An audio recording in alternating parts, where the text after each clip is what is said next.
গল্পের শুরুতে আমরা একটি অন্ধকার জঙ্গলে একটি ছেলেকে দৌড়তে দেখি, যেন সে কারো কাছ থেকে পালাচ্ছে। তারপর দৃশ্য কেটে যায় এবং আমরা দেখি একটি লাল বাস জঙ্গলের মাঝখান দিয়ে একটি রাস্তা ধরে যাচ্ছে। কিছু দূর যাওয়ার পর বাসটি একটি গাছের কারণে তার রাস্তা বন্ধ দেখতে পায়, তাই চালক একটি বিকল্প রাস্তা নেয়, না জেনে যে সামনে বিপদ আছে। সেখানে কয়েকটি কঙ্কালও দেখা যায়। আরো কিছু দূর যাওয়ার পর সব গাছ যেন হঠাৎ করে শেষ হয়ে যায়। হঠাৎ চারিদিকে একটি অদ্ভুত সুর শোনা যায়, যা বাসের যাত্রীদের ঘিরে ফেলে। বাসের ভিতরে থাকা শিশুরাও আতঙ্কে বাইরের রাস্তার দিকে তাকিয়ে থাকে, কারণ চালক হঠাৎ বাস থামাতে বাধ্য হয়। বাস থেকে নেমে চালক দেখে সামনে একটি মৃত হরিণ পড়ে আছে। যখন চালক হরিণটিকে সরিয়ে ফিরে আসে, তখন হঠাৎ সে হতবাক হয়ে যায়। পরের মুহূর্তে যখন সে আবারও বাসে ওঠে, আমরা দেখতে পাই যে একজন লোক পিস্তল তাক করে চালককে বন্দি করে ফেলেছে। সেই লোকটি সবাইকে হুমকি দেয় এবং বসে থাকতে বলে। সবাই তার কথা মেনে নেয়। এই সময় বাসে থাকা একজন বাচ্চার মনে পড়ে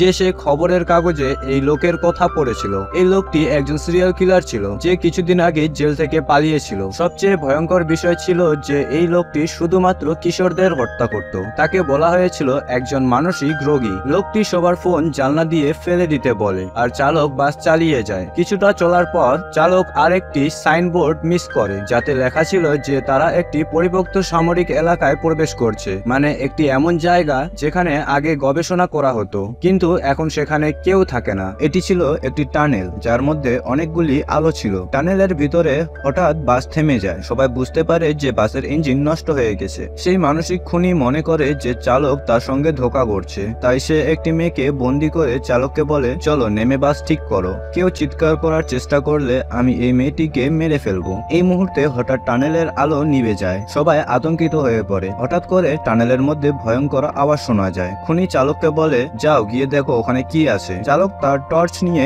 এগিয়ে যায়। অন্ধকারে যাওয়ার পর সে একটি ছায়া দেখতে পায়। কাছে যেতেই দেখা যায় যে এটি ছিল একটি ভয়ানক দৈত্য। চালক চিৎকার করে পালাতে চায়, কিন্তু সেই দৈত্য তার বুক চেপে ধরে তাকে হত্যা করে। বাসের ভেতরে থাকা সবাই এটি দেখে থাকে এবং খুনি দ্রুত বাসে ফিরে আসে। সবাই চিৎকার করতে থাকে। খুনি সবাইকে শান্ত থাকতে বলে, যেন দৈত্য তাদের দেখতে না পায় বা শুনতে না পায়। খুনি তাড়াতাড়ি বাস চালু করার চেষ্টা করে, কিন্তু চাবি চালকের হাতে ছিল, যে এখন মৃত। খুনি একটি ছেলেকে চাবি আনতে পাঠায়। একটি মেয়ে ভয়ে ভয়ে চাবি আনতে চালকের কাছে যায়। গিয়ে দেখে সে ভয়ে হতবাক হয়ে যায়। চালক মারা গেছে। মেয়েটির চোখে জল চলে আসে, কিন্তু কাঁদার সময় ছিল না। সে সতর্কভাবে চালকের হাত থেকে চাবি নেয় এবং বাসে ফিরে আসে। বাসে ফিরে আসার পর সে অদ্ভুতভাবে আচরণ করতে থাকে। যখন বাকি শিশুরা চালকের কথা জানতে চায়, সে শুধু মাথা নেড়ে জানায় চালক বেঁচে নেই। এটা শুনে সবাই মুষড়ে পড়ে। এদিকে খুনি আরো একজন ছেলেকে বলে, বাস চালু কর, কিন্তু বাস নষ্ট ছিল। খুনি রেগে গিয়ে সবাইকে হুমকি দিতে থাকে যে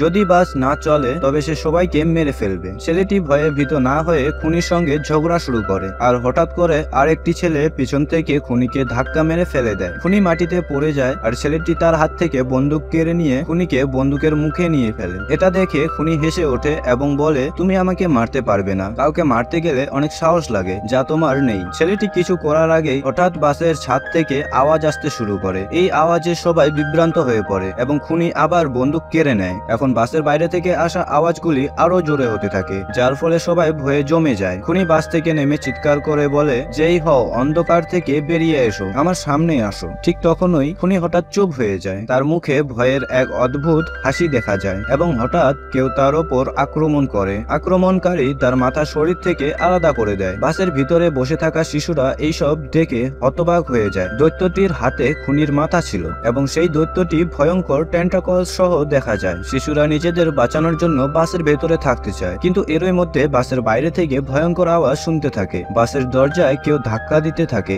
এবং একটি দৈত্য বাসের ভিতরে প্রবেশ করে। সবাই বিপরীত দিকে পালানোর চেষ্টা করে, কিন্তু অন্য দরজা খুলতে পারে না। একটি টর্চ দৈত্যের ওপর পড়ে এবং দেখা যায় যে দৈত্যটি আলোকে ভয় পায়। টর্চের সুযোগ নিয়ে শিশুরা দৈত্যটিকে আলো থেকে দূরে সরিয়ে বাস থেকে বেরিয়ে একটি বাংকারে আশ্রয় নেয়। বাংকারের ভিতরে একটি ঘরে মানচিত্র পাওয়া যায়, যা দেখে তারা বুঝতে পারে যে এটি একটি সামরিক ঘাঁটি ছিল। মানচিত্র দেখে তারা একটি পরিকল্পনা করে যাতে আলো চালু করা যায় এবং দৈত্যটিকে দূরে রাখা যায়। নলান এবং তার বন্ধু কন্ট্রোল প্যানেল খুঁজতে যায়। বাংকারে আরো তিনজন অদ্ভুতভাবে সময় কাটাচ্ছে। একটি মেয়ে কুইনি ওয়াশরুমে যেতে চায়, কিন্তু ভয়ে একা যেতে পারে না, তাই রাজি তার সাথে যায়। হঠাৎ কুইনি অদৃশ্য হয়ে যায়, আর রাজি তাকে খুঁজতে শুরু করে। রাজি কুইনিকে একটি দৈত্যের নিচে দেখতে পায়, যে তাকে মারার করার জন্য প্রস্তুত ছিল। রাজি আগুন দেখিয়ে দৈত্যটিকে বিভ্রান্ত করে এবং আরেকটি ছেলে কুইনিকে বাঁচায়। ঠিক এই সময় দীর্ঘ পরিশ্রমের পর আলো জ্বলে ওঠে এবং দৈত্যটি ভয়ে পালিয়ে যায়। শিশুরা বুঝতে পারে যে তারা দৈত্যটিকে মারার জন্য শুধু আলো ব্যবহার করতে হবে। দৈত্যটিকে চিরতরে শেষ করার একটি যন্ত্র চালু করা হয় এবং একটি ফাঁদ পাতা হয়। যেই মাত্র দৈত্যটি ফাঁদে পড়ে যন্ত্র চালু করে তাকে মেরে ফেলা হয়। শেষে শিশুরা বুঝতে পারে যে প্রতিটি সমস্যার একটি মাত্র সমাধান আছে এবং তা হলো